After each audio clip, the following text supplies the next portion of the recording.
Hello Sajek. এটা ছিল আমার প্রথমবার সাজেকে যাওয়া। আমি তো খুব বেশি এক্সাইটেড ছিলাম এই রাস্তাটার জন্য। অ্যান্ড সামনাসামনি দেখে ও মাই গড, এত ভয়ঙ্কর রাস্তা।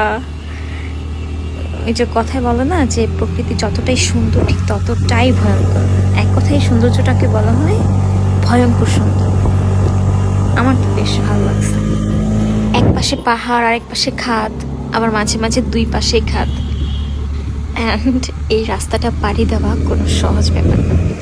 আমি গিয়েছিলাম হচ্ছে মাহিন্দ্রা করে, যাওয়া আসা অ্যান্ড ওখানে ঘুরাবে 5,500। কস্টটা একটু অনেক বেশি। অ্যান্ড আমি সেকেন্ড স্পটে গিয়েছিলাম।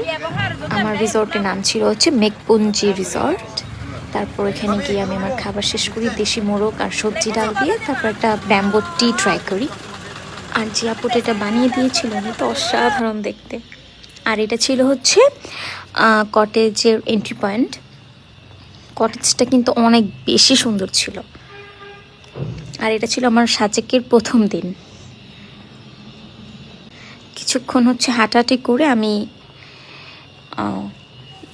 আদিবাসী ভাই বোনদের হচ্ছে গান শুনতেছিলাম। বেশ ভালো গান গায়।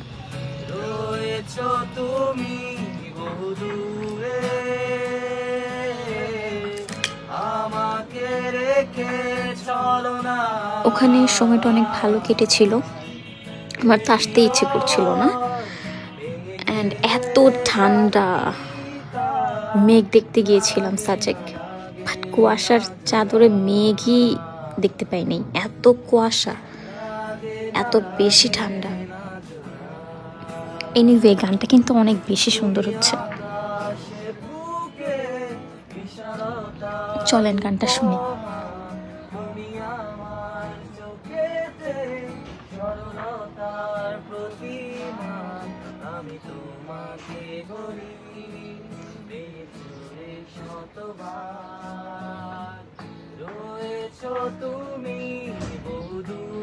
আর মেঘপুঞ্জি রিসর্টে আমি যে কটেজে উঠেছিলাম সেটা হচ্ছে রোদেলা কটেজ।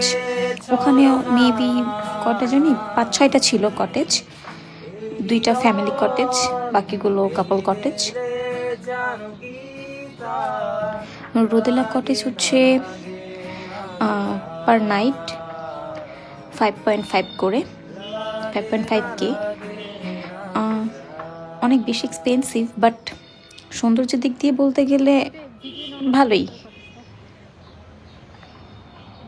আর এখন সিজন হওয়ার কারণে হচ্ছে কস্টটা একটু বেশি হয়ে গেল।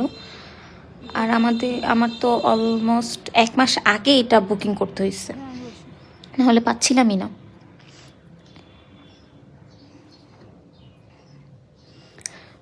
সকালের জন্য ওয়েট করছিলাম মেঘের জন্য, বাট এত ঠান্ডা, কুয়াশায় সরতেছিল না।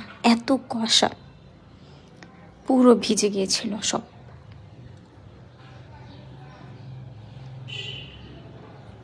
আর ওরা সকালে হচ্ছে কমপ্লিমেন্টারি ব্রেকফাস্ট হিসেবে খিচুড়ি, ডিম আর পেঁয়াজ ভর্তা দেয়। অনেক মজা ছিল সেটা। পেঁয়াজ ভর্তাটা অনেক মজা ছিল। আর কমপ্লিমেন্টারি ব্রেকফাস্ট হিসেবে ওরা চাও প্রোভাইড করে। তো খেতে খেতে পার হয়ে যায় কিছু সময়, তাও আমি মেঘ পাইনি। এত কুয়াশা।